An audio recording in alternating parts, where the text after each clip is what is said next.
एक तरफ राज है जिसका दिल टूट चुका है और दूसरी तरफ उसकी मंगेतर निया जो वाइफ बनने का नाटक कर किसी और के साथ होटल रूम में अपनी रातें रंगीन कर रही हैं। क्या भाई का अंधा विश्वास उसे सच देखने देगा? डर तो इस बात का है बॉस कि जब ये झूठ का गुब्बारा फूटेगा तो कितने रिश्ते बिखरेंगे। क्या राज दोबारा कभी किसी पर भरोसा कर पाएगा? लेकिन रुकिए, क्योंकि अब एंट्री हो रही है सादगी की मूरत निधि की। क्या छोटे शहर की ये लड़की राज की लाइफ के बड़े जख्म भर पाएगी? जानने के लिए बने रहिए मेरे साथ, क्योंकि कहानी अभी बाकी है। Hello story seekers, welcome to the Ojaswi Ink FM और आप सुन रहे हैं बंधन एक मर्यादा, रिटेन बाय शालिनी चौधरी। कहते हैं कहानी जिंदगी है और जिंदगी में कहानी, तो जब तक जिंदगी है तब तक कहानियों का मजा लेते रहें। बिहार मधुबनी। रचना जी इस वक्त बहुत ज्यादा इमोशनल हो चुकी थी। उनकी आंखों से आंसू बह रहे थे। राज भी खुद को संभाल नहीं पा रहा था। पूरे माहौल में एक अजीब सी उदासी घुल चुकी थी। राज का बीता हुआ कल संघर्षों से भरा रहा था और आज वही यादें फिर से सांस ले रही थी। बंधन भी वही मौजूद थी। माहौल को इतना भारी होता देख वो हल्की मुस्कान के साथ बोली, फिर तो मैं भाई के साथ ही जाऊंगी और मामी कुछ दिन यहाँ पर और रुक जाएंगी। मैं वहाँ पर भी लूंगी और भाई का ख्याल भी रख लूंगी। उसकी बात और चेहरे की खुशी देखकर सब हंस पड़े और राज मुस्कुराते हुए बोला, हाँ, तू मेरे साथ ही चल। सब लोग बातचीत में लग गए, लेकिन बंधन का ध्यान अब भी राज पर ही था। उसे राज कुछ ज्यादा ही उदास लग रहा था। उसकी आंखों में एक अजीब सा खालीपन था, जैसे अंदर कुछ टूट रहा हो। उसे देखते हुए बंधन मन में बोली, ये भाई इतने सीरियस क्यों लग रहे हैं और उदास भी? जरूर कुछ तो है जो ये बोल नहीं पा रहे और अंदर ही अंदर इन्हें परेशान कर रहा है। बंधन उसकी उदासी को महसूस कर पा रही थी, लेकिन वजह अब भी उससे अनजान थी। कुछ देर बाद शाम होने लगी। मौसम बेहद सुहावना हो गया था। राज चुपचाप छत पर चला गया। सामने पूरा शहर फैला हुआ था। छत से सनसेट साफ दिखाई दे रहा था। आसमान बिल्कुल साफ था। हवा में ताजगी थी। चारों तरफ घरों के साथ साथ हरियाली भी थी। दिल्ली जैसे शहर से कहीं ज्यादा ही। पेड़ों की वजह से माहौल में एक अलग सा सुकून था, जिसे देखते हुए राज अपने मन में खुद से बोला, कितनी सादगी और खूबसूरती समेटे हुए है ये शहर। बड़े शहरों जैसी सुविधाएं भले ना हो, लेकिन यहाँ सुकून है, संस्कृति है और एक अपनापन है। शायद यही वजह है कि यहाँ के लोग इतने प्योर थॉट्स रखते हैं। राज का मन हल्का होने लगा था। चेहरे पर हल्की सी मुस्कान आ गई थी। तभी अचानक उसका फोन बज उठा। राज ने जेब से फोन निकाला। स्क्रीन पर लव लिखा चमक रहा था। उसे देखते ही उसका दर्द फिर से ताजा हो गया। खुद को संभालते हुए उसने कॉल रिसीव किया तो दूसरे तरफ से निया की आवाज आई, बेबी कहाँ हो और क्या हुआ है? कुछ दिनों से तुम ठीक से बात भी नहीं करते, ना मिलने आते हो। डार्लिंग, मुझे तुम्हारी याद आ रही है। प्लीज आ जाओ, मैं अभी मॉल में हूँ, मुझे तुम्हारे साथ शॉपिंग करनी है। उसकी आवाज सुनकर राज खुद को कंट्रोल करते हुए बोला, कुछ नहीं हुआ है और मैं अभी काम से बाहर हूँ। दिल्ली में नहीं हूँ, इसलिए नहीं आ सकता। तुम अकेले ही शॉपिंग कर लो। उसकी बात पर उधर से फिर आवाज आई जो मासूमियत से भरी हुई थी, तो फिर कहाँ हो, यूएसए या कनाडा? राज अपने अंदर की नफरत दबाते हुए बोला, मैं अभी बिहार आया हूँ बुआ जी के घर। और हाँ, यहाँ अमेरिकन ब्रांड्स नहीं मिलते, इसलिए तुम्हारे लिए गिफ्ट नहीं ला सकता, क्योंकि तुम्हें तो लोकल चीजें पसंद नहीं है। उसकी बात सुनकर निया ने तुरंत बात बदल दी।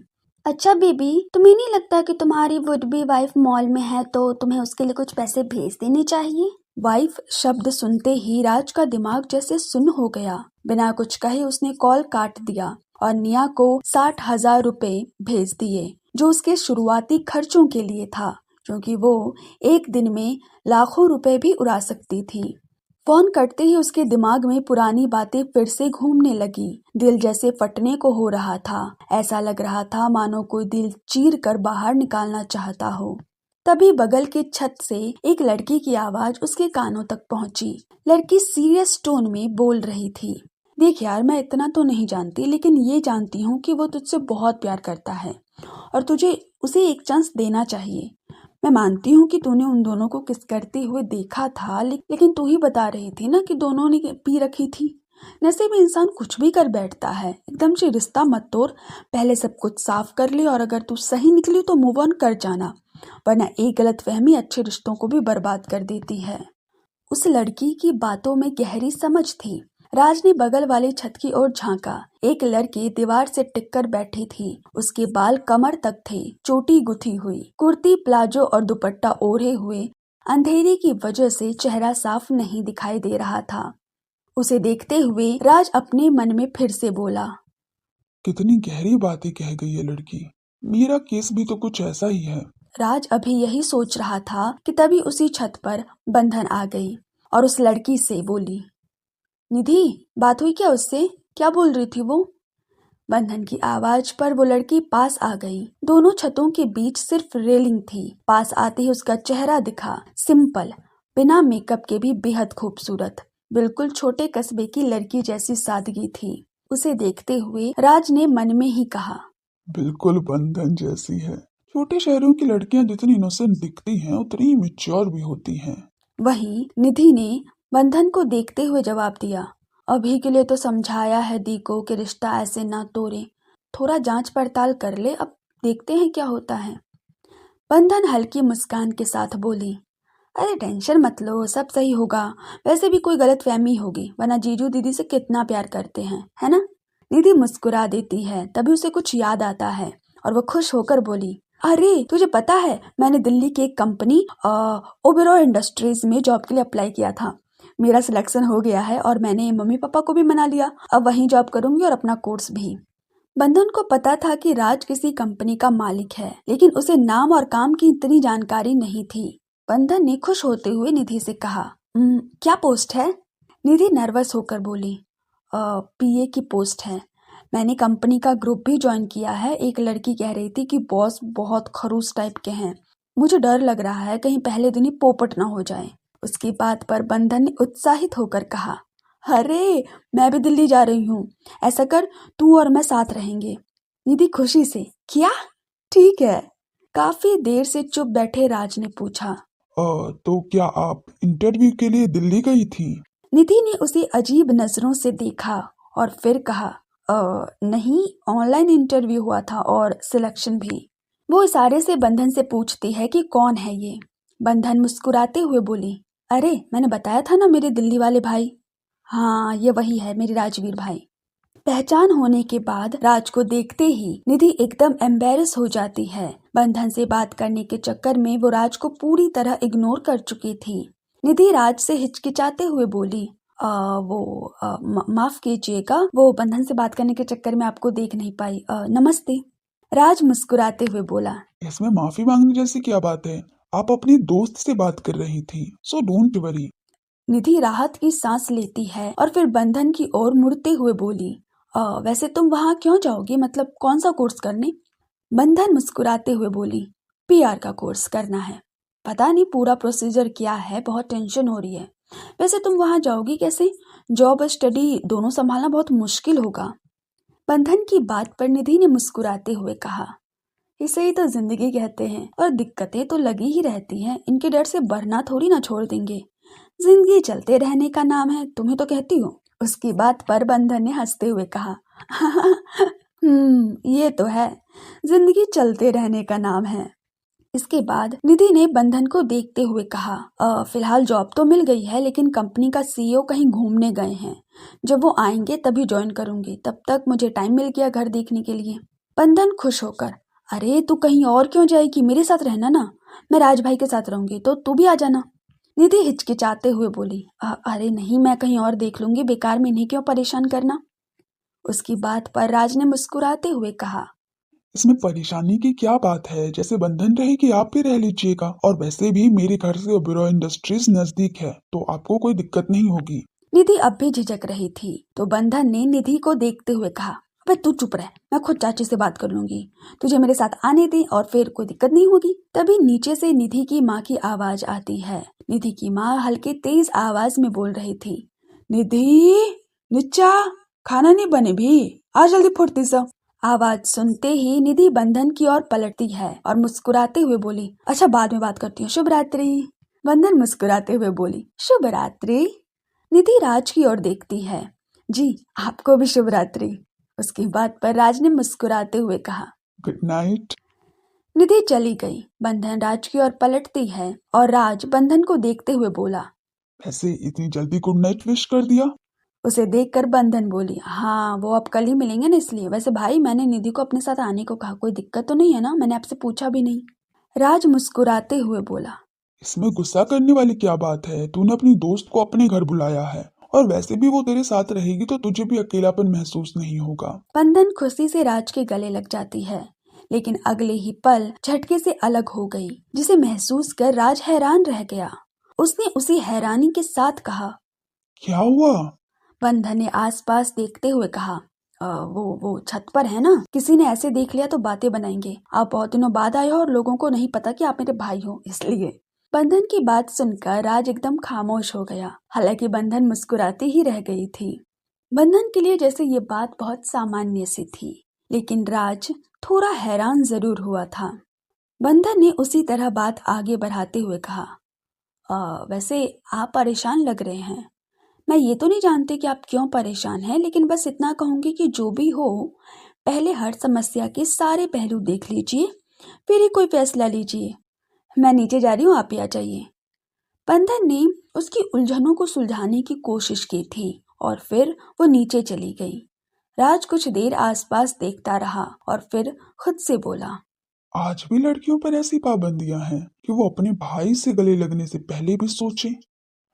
आह, सच में सोसाइटी कभी नहीं बदल सकती। इतनी समझदार लड़की है लेकिन उड़ने के लिए इसे आसमान नहीं देती ये दुनिया। शायद इसका दिल्ली जाना ही बेहतर है। सोचते हुए राज भी नीचे चला गया। ठाकुर मेंशन, त्यांश का कमरा। त्यांश अपने बेड पर लेटा हुआ था। अच्छी पर्सनैलिटी का मालिक, हमेशा लेटेस्ट फैशन में रहने वाला, इसी वजह से लड़कियों में काफी फेमस था। निया का क्लासमेट था। इस वक्त वो कॉल पर निया से ही बात कर रहा था और वो हल्के गुस्से में लग रहा था। मैं नहीं जानता कुछ भी। आज हमारा प्लान था मिलने का, मैंने होटल में रूम भी बुक कर लिया और तुम लास्ट टाइम पर मना नहीं कर सकती, समझी? आज तुम्हें मेरे पास ही आना है। तुम मनाली नहीं जा सकती। अपने भाई से बोलो कभी और प्लान बनाए, क्योंकि मैं अपना प्लान नहीं बदलने वाला। निया ने उसे समझाते हुए कहा, बेबी बात समझो ना, आज मेरा भी मन था तुमसे मिलने का, लेकिन भाई को क्या बोलूं, क्यों नहीं आ सकती? अब भाई बोल रहे हैं मनाली जाना पड़ेगा। त्यांश ने गुस्से वाले लहजे में ही कहा। देखो निया, तुम मुझे मना नहीं कर सकती। तुम्हें आना है, वरना मेरे पास तुम्हारी बहुत सी फोटोज हैं। अभी ही तुम्हारे भाई को दिखा दूंगा, फिर समझना क्या होगा। इस पर निया परेशान हुई और वो उसी अंदाज में परेशानी से भरे हुए बोली, क्या जिद है? मतलब भाई को दिखाओगे? ये क्या बात हुई? देखो ब्लैकमेल नहीं कर सकते, ठीक है? मैं आती हूँ। इतना कहकर वो कॉल कट कर देती है। त्यांश डेविल स्माइल के साथ बोला, जरूरत मेरी हो और तुम ना हो, ऐसा हो नहीं सकता। मेरी हर जरूरत तुम पूरी करोगी, वो भी बीवी बनकर नहीं, हमेशा मेरी प्रॉपर्टी बनकर। दिल्ली, भार्गव हाउस। रात हो चुकी थी। करण घर लौटता है। हॉल में कदम रखते ही उसकी नजर अनायास निया को ढूंढती है, लेकिन वो वहां नहीं थी। करण बिना कुछ सोचे अपने कमरे में चला जाता है। शॉवर लेकर बाहर आता ही है कि उसका फोन बज उठता है। टॉवल लपेटे हुए करण टेबल से फोन उठाता है। स्क्रीन पर नाम चमक रहा था, निया, माय बारबी। करण के होठों पर अपने आप मुस्कान आ जाती है। करण कॉल रिसीव करते हुए बोला, हाँ बच्चा, पहुंच गया हूँ घर पर, बस थोड़ी देर में निकलेंगे, थोड़ा सा और वेट करो। उसकी बात पर निया ने जल्दी से कहा, भाई मेरी फ्रेंड की तबीयत खराब है और घर पर कोई नहीं है, इसलिए मैं यहाँ आ गई हूँ। क्या हम कल नहीं चल सकते? मतलब ऐसी हालत में उसे अकेला कैसे छोड़ दूँ? आप समझ रहे हो ना भाई?